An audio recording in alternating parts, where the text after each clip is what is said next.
Okay, good afternoon, everyone, and welcome to the Community and Infrastructure Services Committee meeting for May 15th, 2023. And we'll start with disclosures of pecuniary interest. Any disclosures of pecuniary interest for this meeting?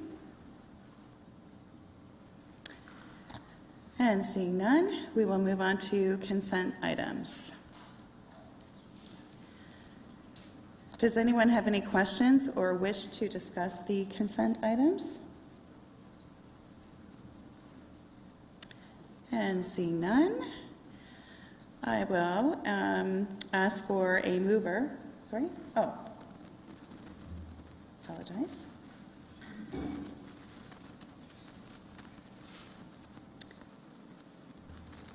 Okay, we have someone who would like to discuss the consent items, so we'll need a mover to have that discussion. Moved by Councillor Michaud. All those in favor? Okay, and go ahead, Councillor Chapman. Yeah, thank you. I just wanted to ask a question about 3.1, the noise exemption in the downtown special events, if that's okay.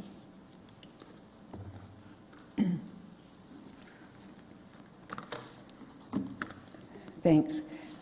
So I noticed in the report it referenced Victoria Park Working Group, and I was just wondering, but it didn't say that they were actually being consulted or being reached out to. It mentioned them as something that had been sort of done in the past, and I was wondering if that was going to come to the working group, the list of exemptions, because it's quite a lengthy list, right? Certainly.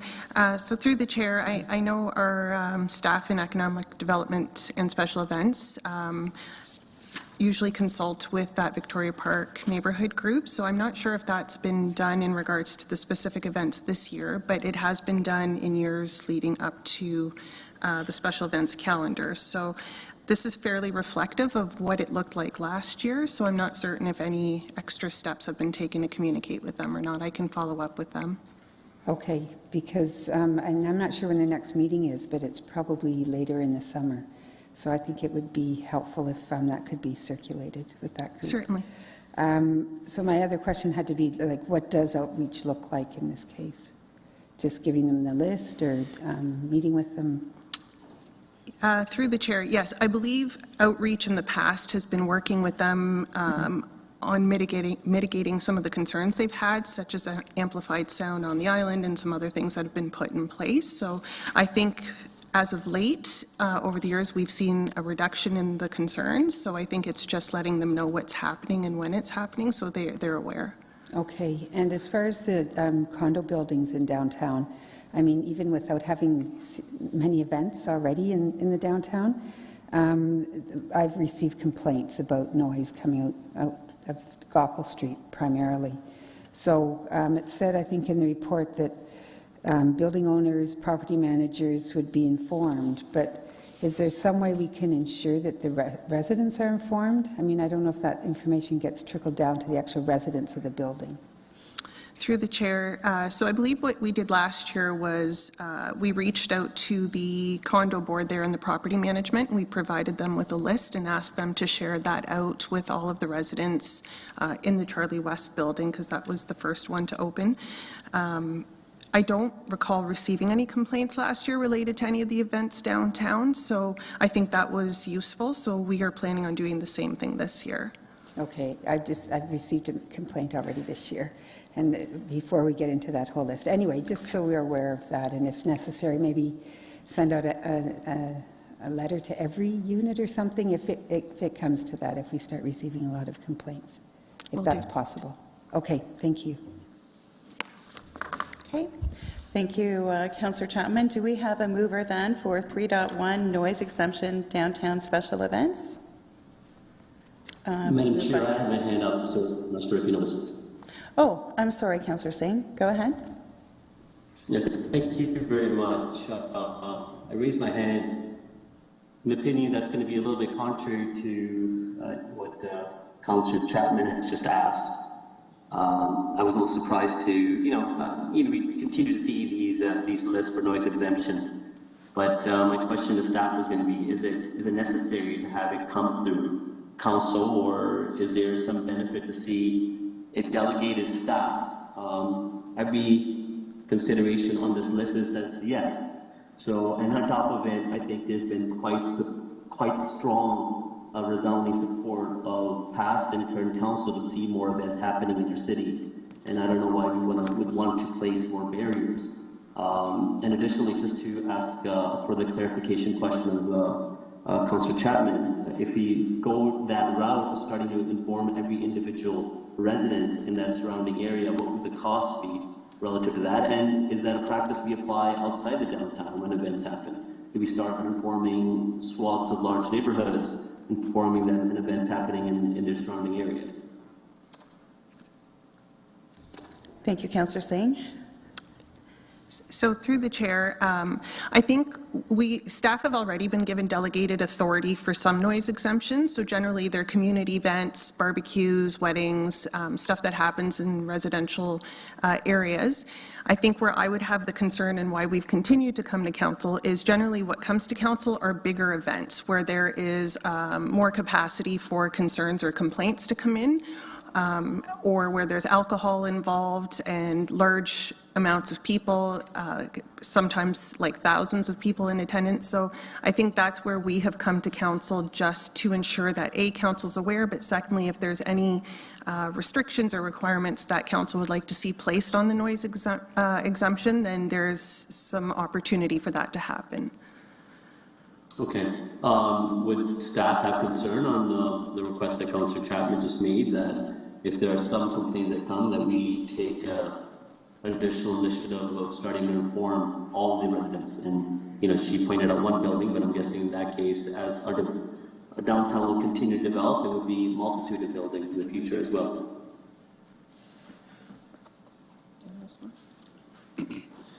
Through the chair, so certainly for any city-run events and events where we have a large ability to influence third-party events, specifically downtown and Victoria Park, I think our collective goal is to make sure that everybody in our community in downtown is enjoying them and isn't finding that we're not seeing a run of complaints. So, for example, I know the one you're referencing, Councillor Chapman, happened on Goggle Street, but it happened on a part of Goggle Street we don't normally use for events. So we've made just an internal operational change to make sure that any disruptive activity happens on the block adjacent to the bus terminal. So I think what I would suggest is, rather than institute formal process, leave it to staff on the notion that our goal is to make sure that we don't have complaints, and we will do our best to notify those who we think may have an impact, and hope that helps to take care of the concern you noted. Thank you. Thank you. Madam Chair, if I can make a quick comment, or I can keep back in if anyone else wants to speak first. Yes, go ahead. No, just very quickly, I think, you know, the event... Actually, Councillor Singh, I think if you turn off your video, that your sound will be better, please. Thank you. Sorry, thank you. Just in a poor reception area. What I was about to say is, events in our city are vibrancy of our downtown and our wider community. I think we have to, you know, be cognizant of any complaints that our residents may have and be open to receive and continue to improve upon. But I would hate to see any layers of process that would make events happening in our downtown any more difficult or perhaps restricting. So just on that regard, hopefully staff take that into consideration as well. Thank you. Thank you, Councillor Singh. Any other questions or comments? Okay, I'm going to move to that vote one more time then on, on 3.1, noise exemption, downtown special events.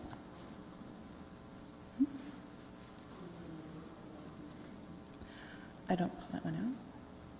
Okay. Ashley, can I get a mover for all the consent items then, please? Thank you.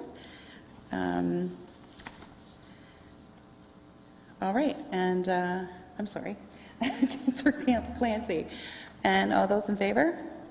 Thank you. And that is moved. All right. We'll now move on to discussion items. And 5.1, our Kitchener Utilities Clean Energy Transition Update. And I believe we have Ms. Daly here for our presentation. Thank you. Go ahead, Ms. Daly. Thank you so much. I'm really happy to be here to introduce the project and it's the plan for the project to you today. In terms of, sorry, first time with the clicker. In terms of the project, there are two main drivers for why we're proceeding with this project. The first is respect to climate change commitments, of course, from Council. Those include community targets of a 50% reduction in GHG emissions by 2030 and an 80% reduction by 2050, as well, of course, as the Transform WR Community Climate Action Strategy that Council endorsed, which really serves as a guide for the community transition off fossil fuels. At the same time, though, even in the absence of those commitments, we really do have a changing energy context, and that's happening at the global, national, provincial, local level. And it really does Excuse me, Ms. Daly, can you move the microphones up a little more or speak a little closer into that? How's that? Ooh, oh, Is that hey, okay, it moves. everyone? Thank you. Okay, thanks. Better? Okay. And that changing energy context really comes from the broad consensus that's growing on achieving net zero emissions by mid-century. So why net zero is a question that comes up a lot. And the answer is that cumulative emissions really are what's key when it comes to climate change. We often talk about annual emissions, which is part of how we monitor our progress toward the structural changes we need to make to address emissions. But GHG emissions, once they're up in the atmosphere, stay there for decades, often centuries, influencing our climate. And so we can think of it a bit like a bathtub. As long as we're putting a lot more water in the bathtub than the small amounts we can remove, we're putting that pressure on increasing global average temperatures. And so to stay within that 1.5 degree target, or really within any of the higher targets as well with more challenges, we need to address the emissions that we're pouring out of the faucet into the bathtub. So what that means at the community scale is that we need to look at that full range of GHG emission sources at the community level. Oh, something funny has happened where it says category name. It's supposed to say natural gas. 36% of our local emissions come from natural gas. And when it comes to the natural gas that Kitchen Utilities provides to customers, about 85% of it is used by homes and businesses. That's kind of our first purpose, you might say, of natural gas use, because they use it mostly for heating air and water. These are what we'd call low temperature uses. And they're quite distinct, even though we provide the energy in the same way, from a lot of the purposes used by industry. Those are more industrial processes. They're high temperature uses where you often need a lot of heat energy in one place at one time. And the reason that we care about this distinction between low temperature and high temperature uses is when we look at decarbonization opportunities, they have very different needs and very different solutions. There are at this stage many more options available for those low temperature uses, for homes and businesses. And you see that coming through in the Transform WR strategy as well, which really does focus on those low temperature uses. And there's a number of components, but in the interest of time, I'll highlight that transformative change number 3 is that by 2050, businesses and homes no longer use fossil fuels for space heating and cooling and water heating. So in this changing energy context, we have our Kitchen Utilities Clean Energy Transition Strategy project, where we're looking to build a multi-decade business strategy that can provide a strong future for the energy utility, while also enabling customers and community members to achieve the clean energy transition, and also to align with Transform WR, both in terms of really looking at that transformational change over the next 30 years, as well as how to do multi-solving, how we address equity, prosperity, resilience, while we also address emissions and the energy transition. In terms of project phases, sorry, I lost a little bit of time, so I hope you won't mind if I squeak up against the end a little bit there. In terms of project phases, we have the first phase that we're in right now in 2023, where we're looking to build relationships and understanding through relational engagement. Phase 2, which will build on phase 1 in 2024, is when we'll determine the way forward together through assessing options, and identifying a recommended one. In phase 3, once we know where we're headed, we'll be looking to build consensus on the implementation plan to 2030 and beyond. And of course, Council is really the key decision maker at each phase, and we're working to give you the best information we can to make informed decisions. In terms of key concepts for the engagement, that I'll highlight as quickly as possible, on the Kitchener Utilities side, we want to emphasize that the clean energy transition brings risks, but also many business opportunities for Kitchener Utilities, as well as the fact that Kitchener Utilities is really a unique asset to our community's energy transition in terms of our stellar staff, the relationships, as well as our history of energy innovation.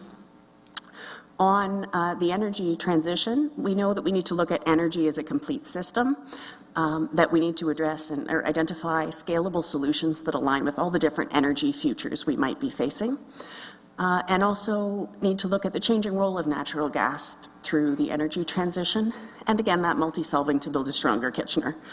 So in terms of next steps, in June, we're holding staff and stakeholder engagement.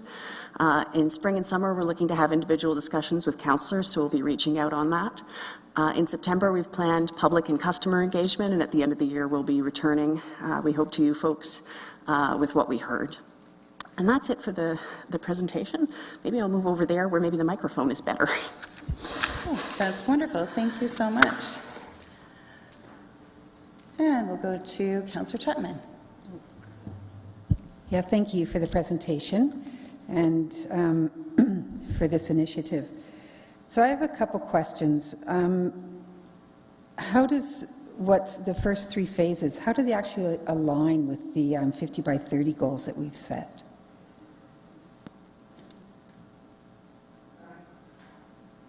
Do I have to? Oh, perfect. Hopefully, yes, this is better.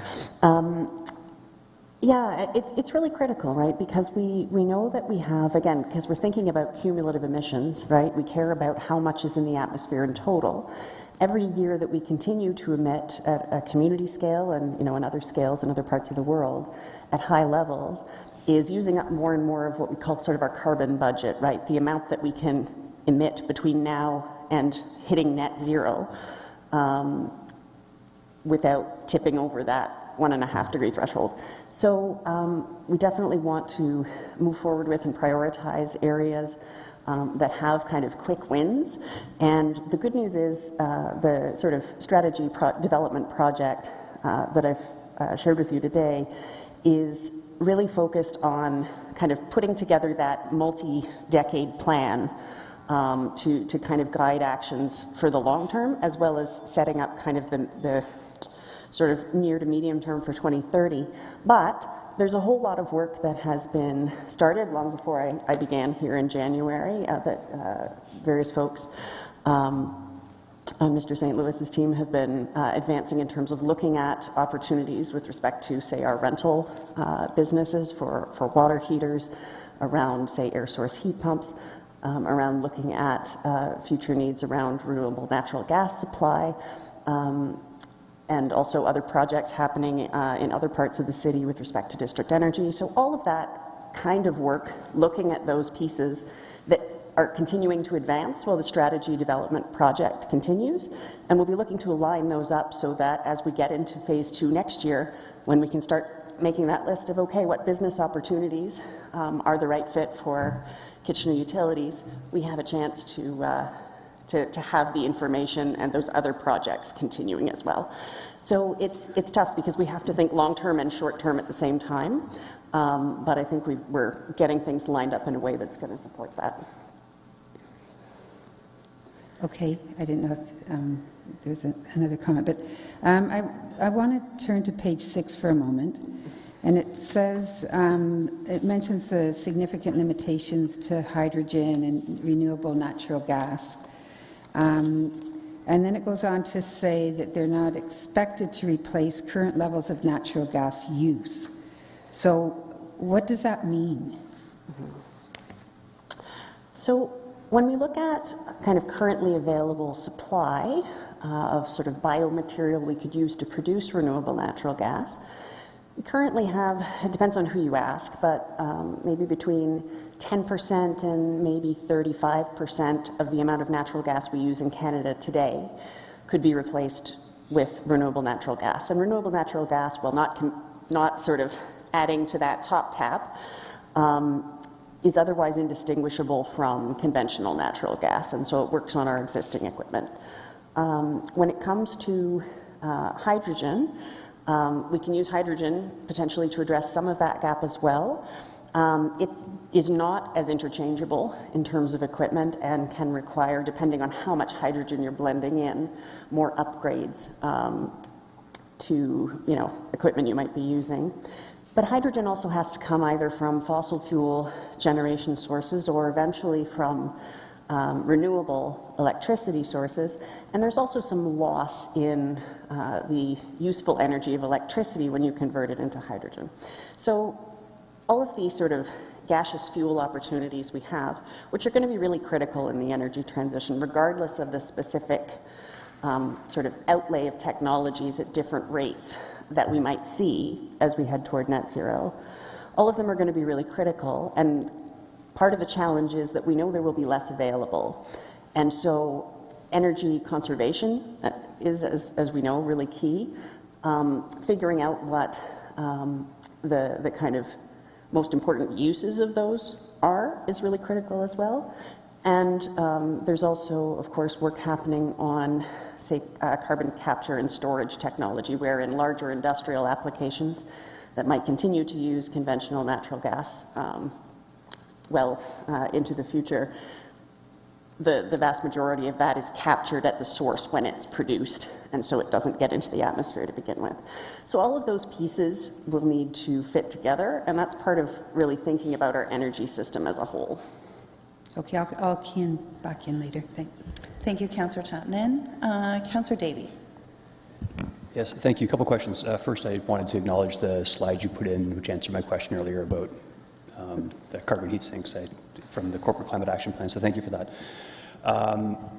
My first question, just trying to understand, from the last presentation we actually had on the Corporate Climate Action Plan, I believe there was something like 10 or 11% emissions was coming from our use of electricity. I just want to make sure I understand that to be from the source of the electrical generation. So that slide, I think, was part of Ms. Cipriani's presentation on the Corporate Climate Action Plan, and so I think that was specific to the City of Kitchener's emissions rather than, so as a municipal corporation, rather than the whole community of Kitchener. But yes, we see generally that electricity emissions are a fraction of what they were. They hit kind of a low around 2017, and they're coming back up a bit as the province and the ISO and others are trying to figure out how to address the need for more electricity, which we recognize over the next couple of decades. And so it is still a very low carbon option, but still has those emission potentials within the system right now. Okay, yeah, I'm just trying to understand our ability to affect some of these things. So, so that 10 or 11%, it is source-based. It's not something that we can control as long as we transition to electricity.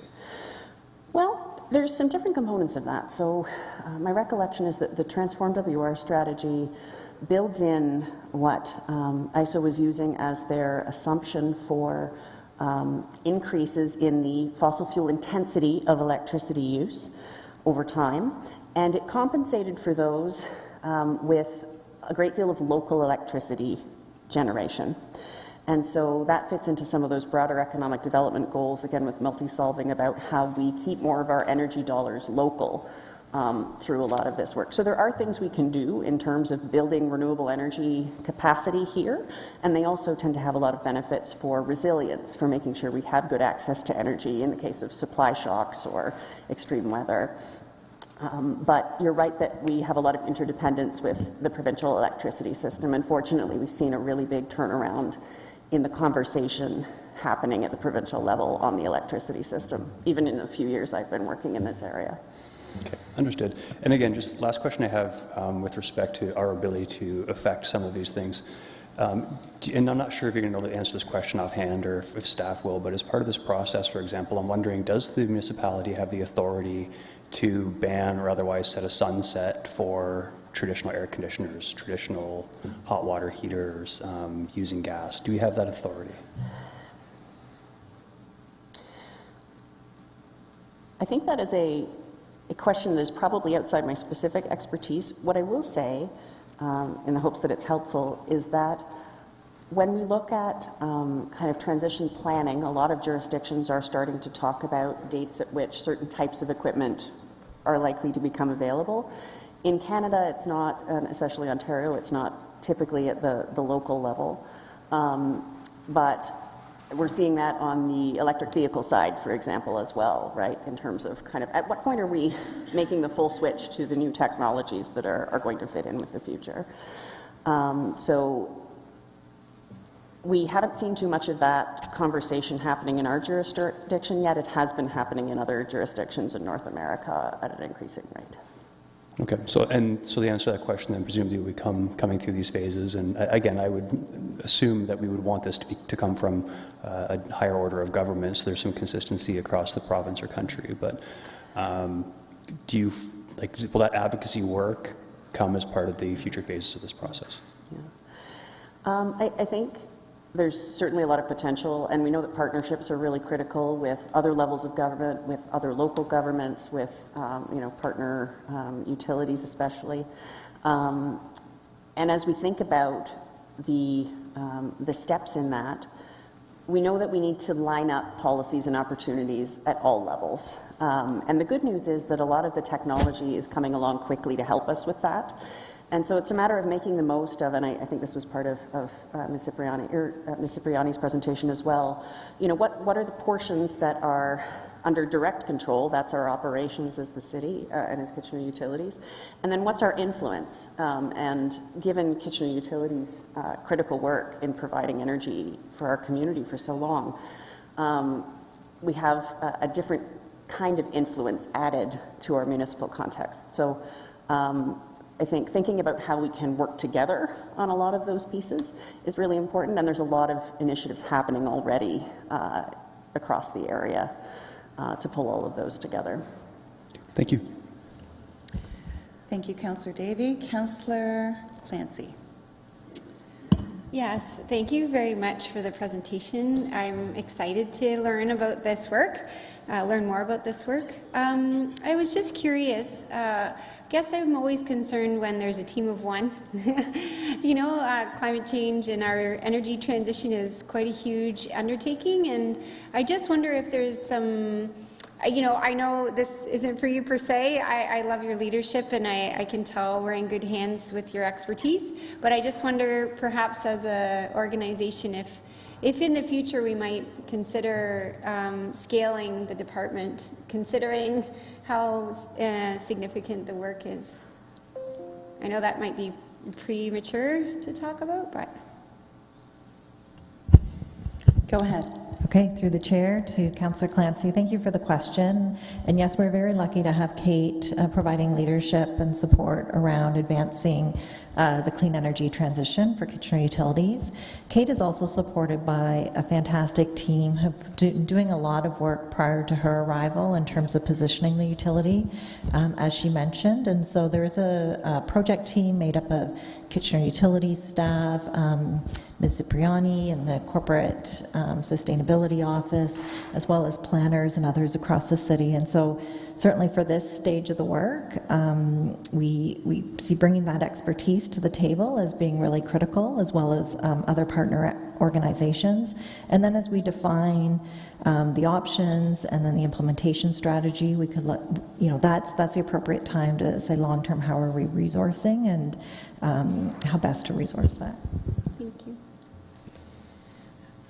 Yeah, and I just a question. I see like a expanding role for heat pumps in our residences, especially, but in our I don't know if there's any information you could share about how Kitchener Utilities could leverage that growing market in terms of our business case. Is that something you can respond to? I know these might be curveballs, so I apologize. No, not a curveball at all. And I think, I think it's been really encouraging to me coming into this work and to the team at Kitchener Utilities and seeing so many people who are already pursuing these really critical, specific questions for our next steps.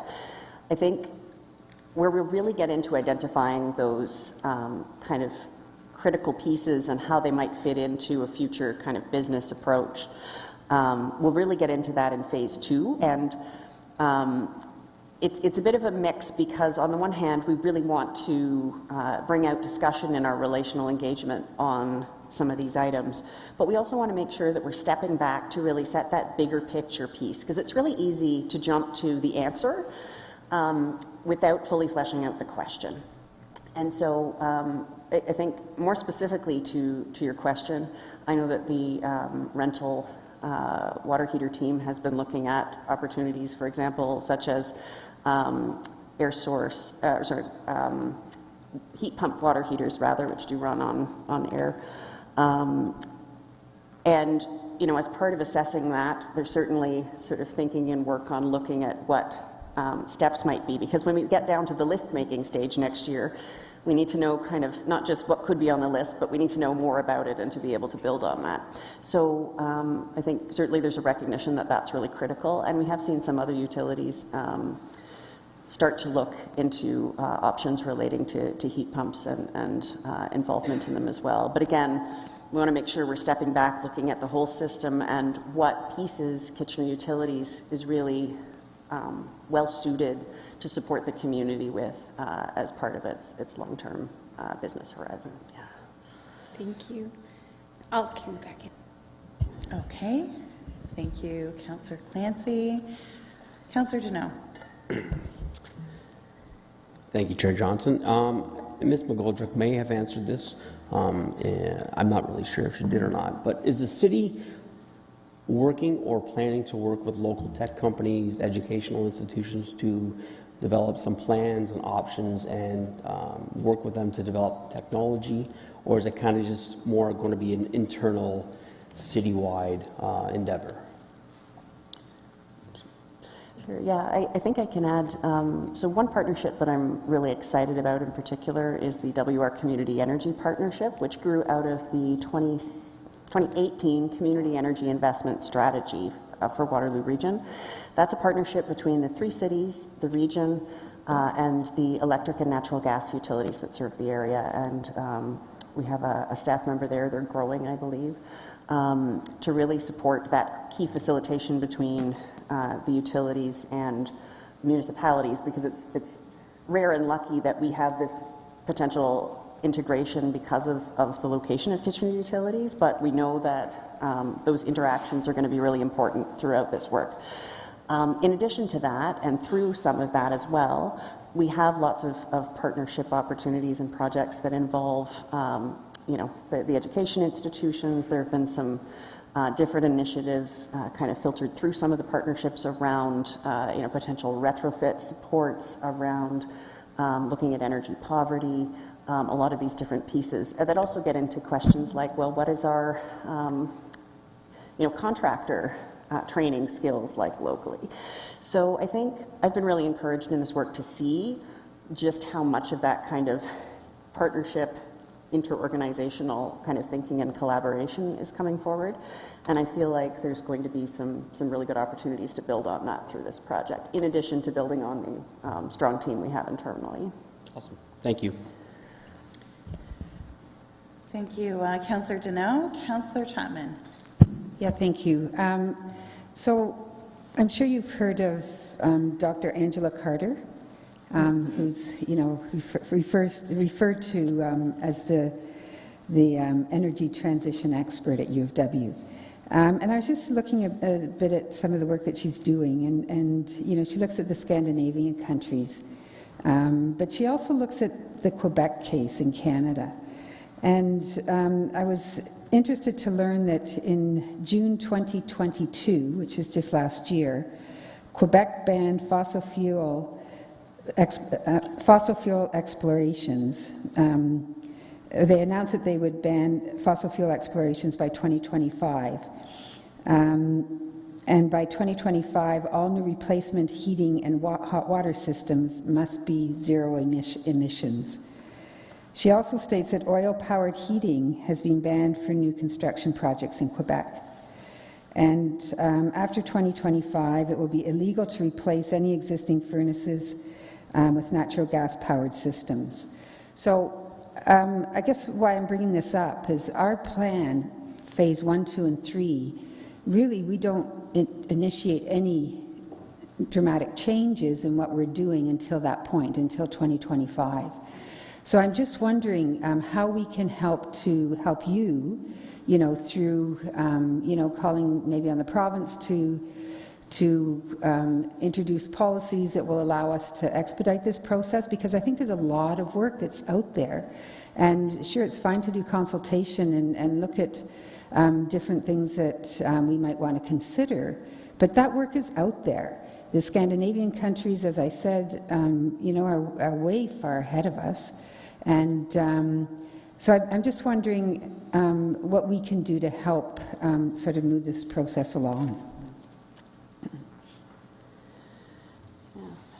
And I think it's a really substantial challenge, right? Because we do have this tremendous time sensitivity around climate work.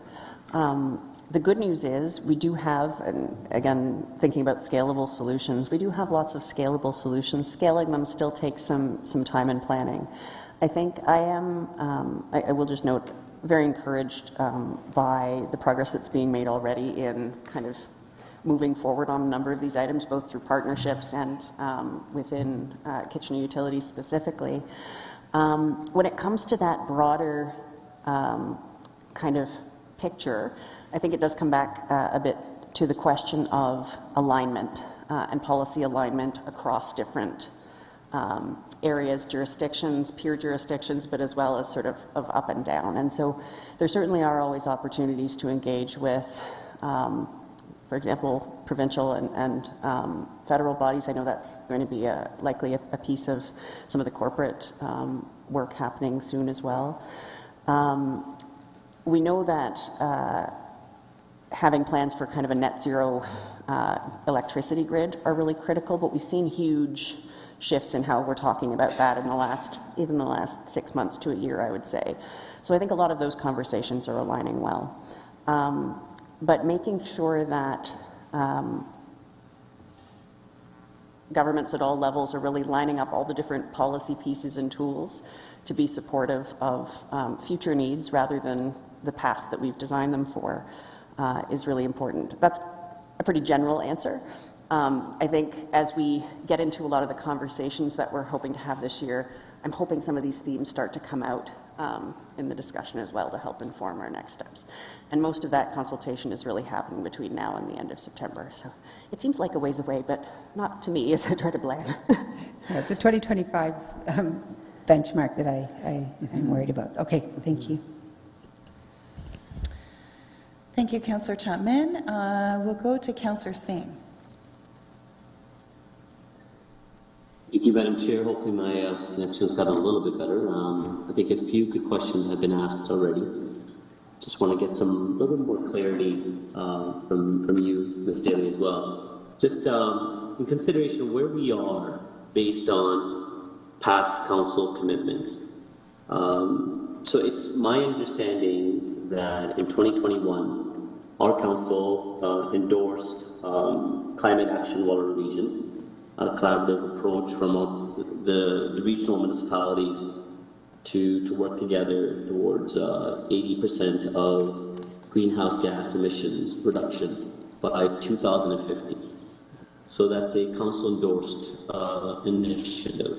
Now we're talking about net zero. So to my understanding, and to anyone else that's being observant of, the next, or how we're proceeding forward, based on our past acknowledgement and commitments towards energy efficiency and energy conservation and, of course, stewardship.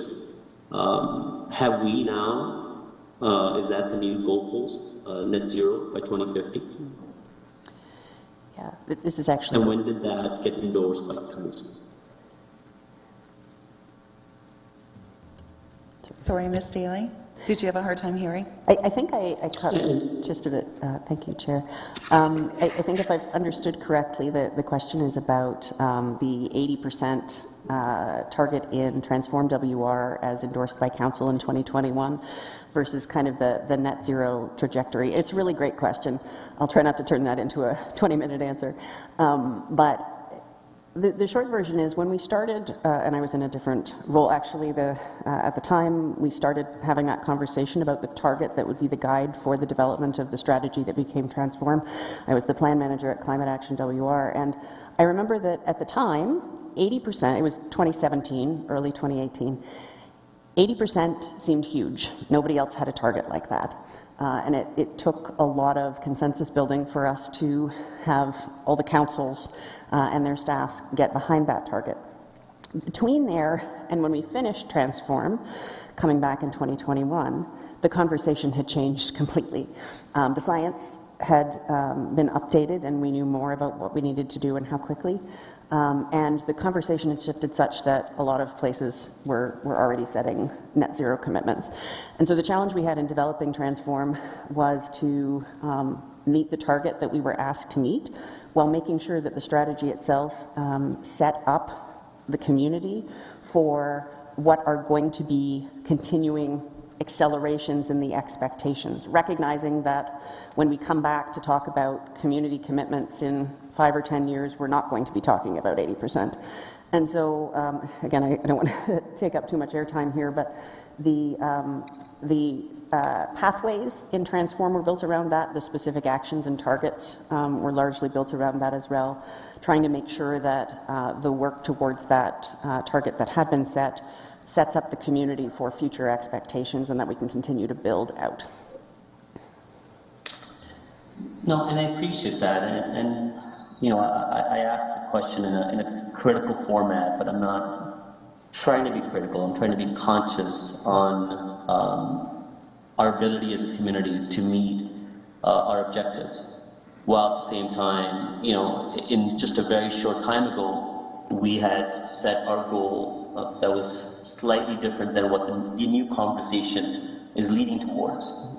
And really my question was, should it not be driven through council as opposed to, it seems to be more so acknowledgement by staff and saying, hey, yes, council has endorsed and committed 80 by 2050, but that's just not enough based on the new science. So we're going to proceed forward with work that's a little more aggressive.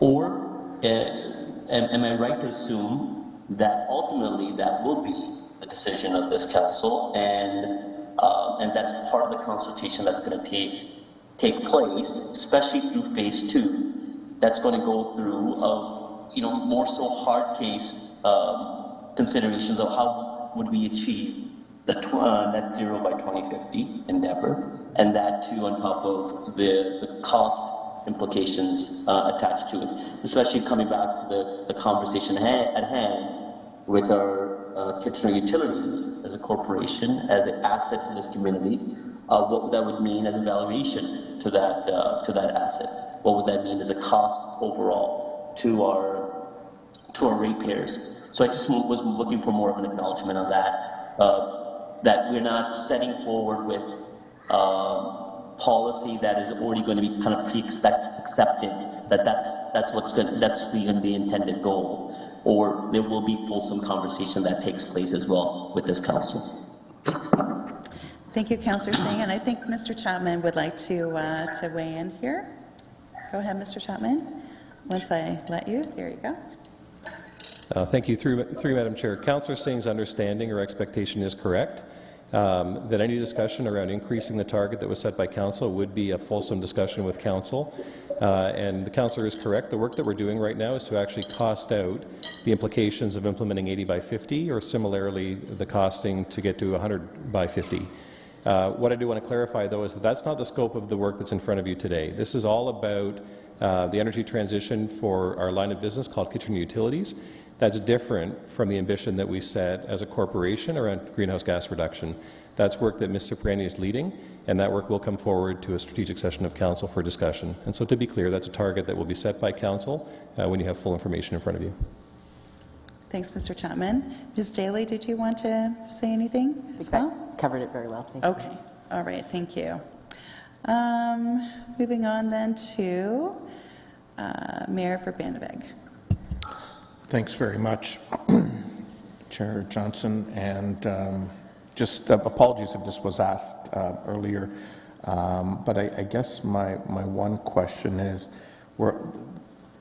the direction and the work that we're doing over the next while is obviously based on the direction and the priorities as we know exist today from both the federal and provincial governments. We also know that in the time frame that we're talking about, we will likely see another federal election, and depending on what may or may not happen there, may change some of those priorities. And so I guess as we develop the work plan, are we building into it some checkpoints and some flexibility that if we need to make any adjustments or changes, that we'll be in a position to do that? Thank you. Through the chair, yeah, I think this hits on a really critical point, which is really about future-proofing. And we want to make sure that, and a big part of why we're kind of stepping back and looking at the whole context is to make sure that the directions that come through in the strategy itself prepare us for lots of different possible sort of energy futures, but also different contexts.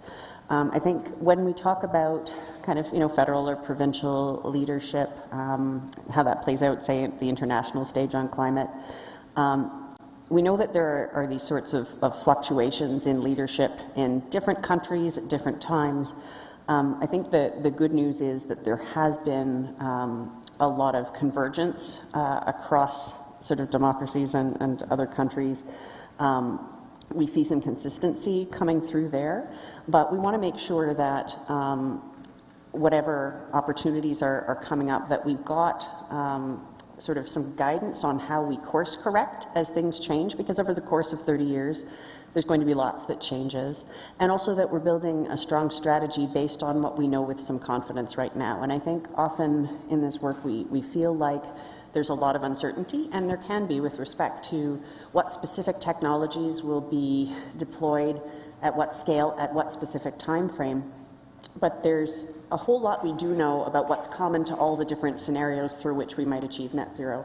So we really want to set up this strategy to make the most of that and to give KU the best basis on which to move forward, recognizing that we know there are going to be changes and roadblocks and other things that arise and can help guide us through that in the long term. Okay, great. Thank you very much. Thank you. Councillor Davey for comments. Comment?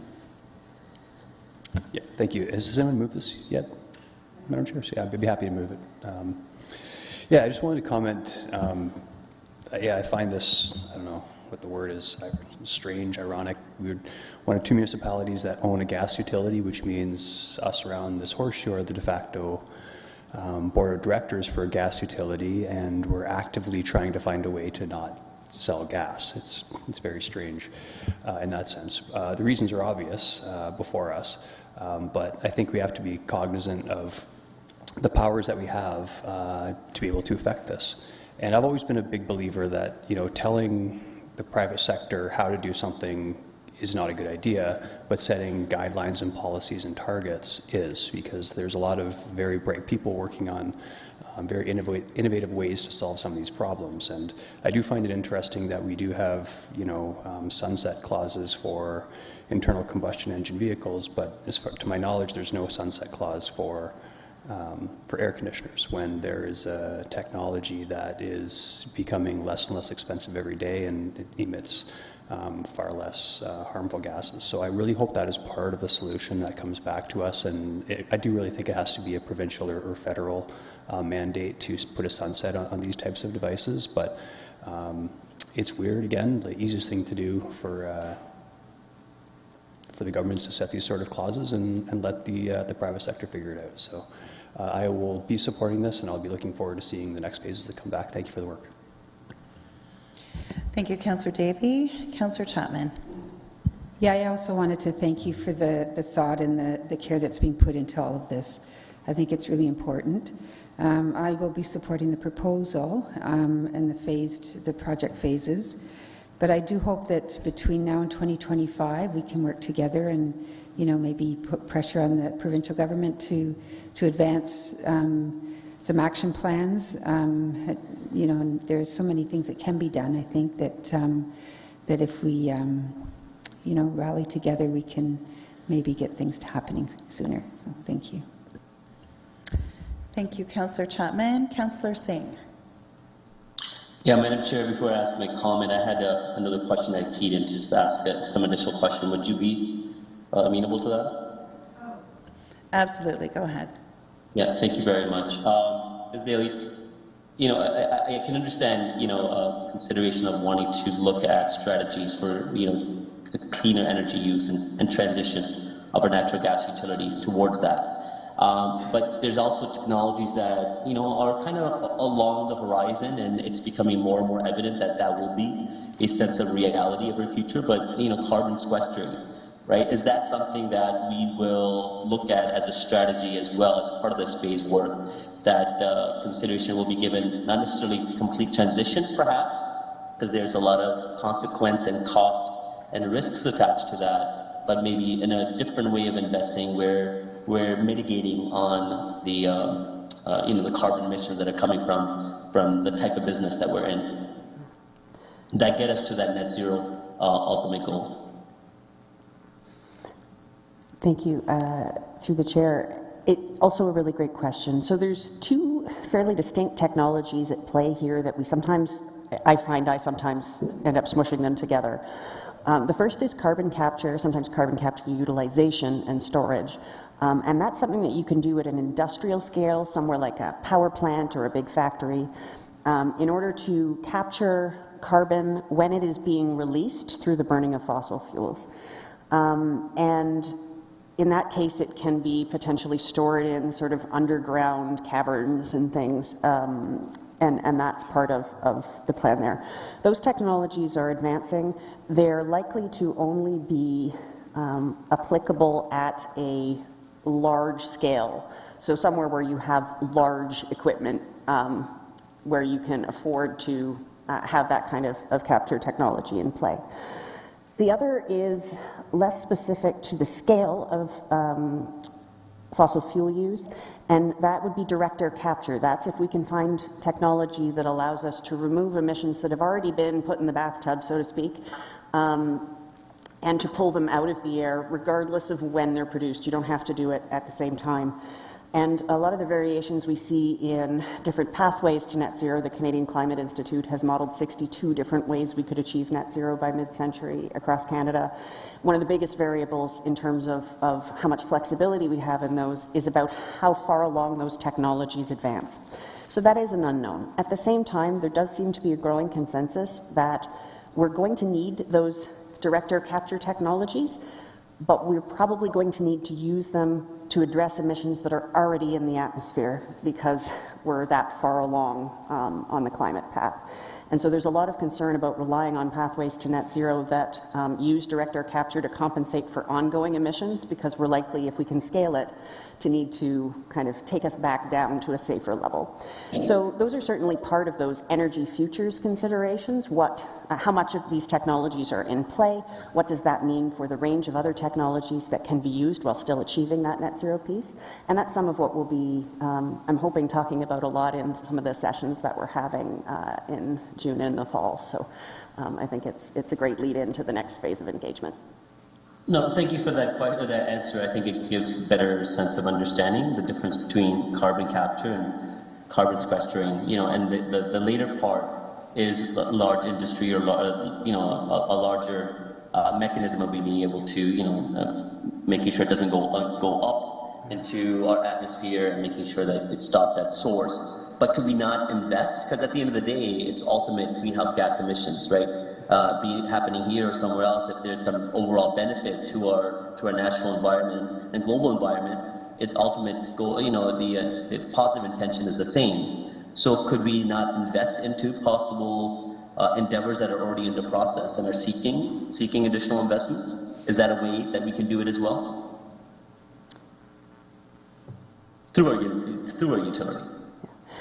Sorry, if I could clarify through the chair, Yes. a question about the potential to invest in sort of negative carbon technologies at our scale. Is that correct? It really is. I think, rather than dwelling too deep, and to be fair to the rest of the committee, I think more of what I'm looking for is a clarification that there be a broad outlook of looking at various different options that are out there, rather than the most simplest and how we can just look at a complete transition from natural gas, which as I said could be a difficult process and a costly process as well. So is it going to be a consideration of looking at options outside of a municipality where investments are being made into carbon sequestering? That was where I was asking. Through the chair, yes, and I think what that really speaks to for me is looking at these different possible energy futures, and we recognize that some of those carbon negative technologies, it's very uncertain whether they will develop enough to be useful, and especially useful at scale. And so knowing that that's one of the uncertainties, we want to be planning for the different arrays and arrangements. Even in the best case scenario for those removal technologies, we still know that there's expected to be a significant decrease in the amount of sort of unabated, if you'd say, fossil fuel use. So when we're burning fossil fuels without those capture pieces, just in terms of the cost and scaling bits. So we have kind of a range of things that we know, and we really want to build that into the strategy so that we have the flexibility to adapt to these different scenarios while being really clear about what we know, kind of with the best information we have, what the limits of those ranges are to be compatible with net zero. Thank you. Madam Chair, I'll just key back in for my comment. Okay, thank you, Councillor Singh. Councillor Ioannidis. We're taking comments now? Okay. Thank you, Madam. Thank you, Chair Johnston. And has this been moved? Okay.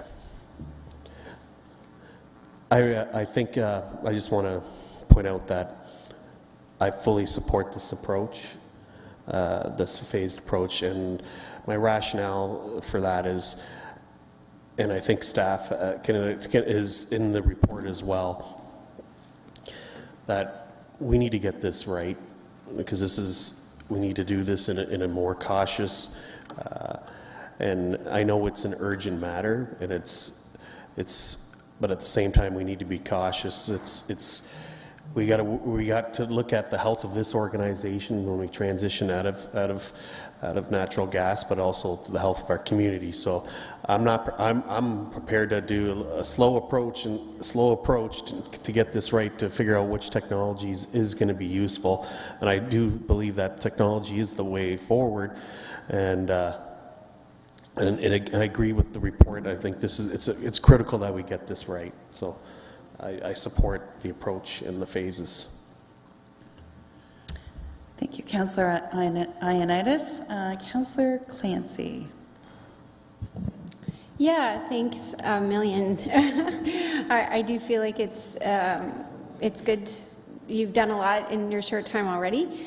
I guess one hope I have, I'll just say, is that our trades businesses, our local trades businesses, and we find ways in our education systems to build that capacity. I find at the current moment, the understanding of heat pumps and renewable technologies and the business end of our stakeholders there is really inconsistent. So there's folks who are really specialized and they've increased their capacity, and others that aren't there yet. And so I don't know if that's part of the plan, but when we think of our leave no one behind kind of model that we talk about in terms of the oil sands or tar sands in Alberta, that locally we can work with our natural gas stakeholders to kind of help grow along with us.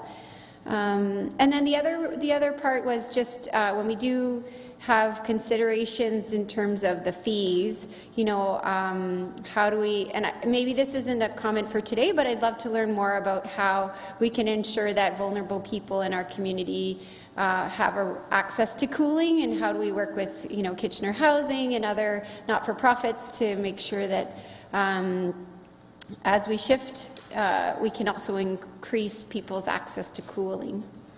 That would be my wish. But yeah, those are two things that I'd love to see fleshed out in your plans.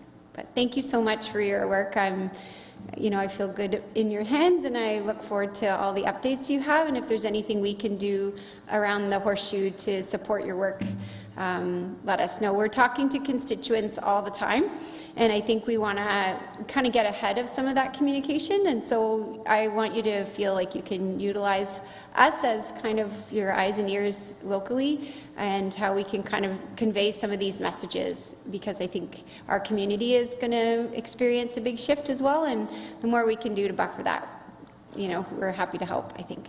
Okay, thanks.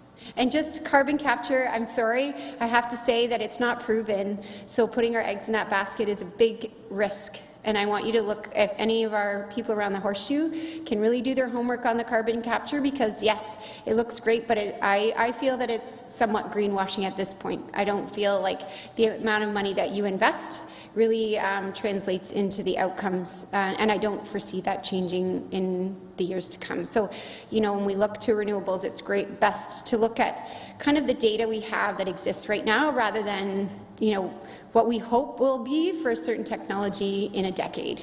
I don't think that's a great way to hedge our bets, but that's just my 2 cents. Thanks. Thank you, Councillor Clancy. Mayor Urbanovic.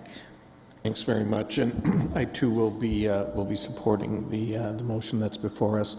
I do want to echo the comments that while I think we all know that this is an important issue and a significant issue, for the reasons that Councillor Davey outlined in the comments that Councillor Ioannidis made, I think because of our unique circumstances as one of 2 owners of a gas utility, and thank goodness for that council that many decades ago made the decision not to sell off the utility, but to ensure that we kept the license. It's something that's going to require some careful thinking and a cautious approach in terms of the decisions that we make, because the decisions that we're making will have a long-lasting impact on our community.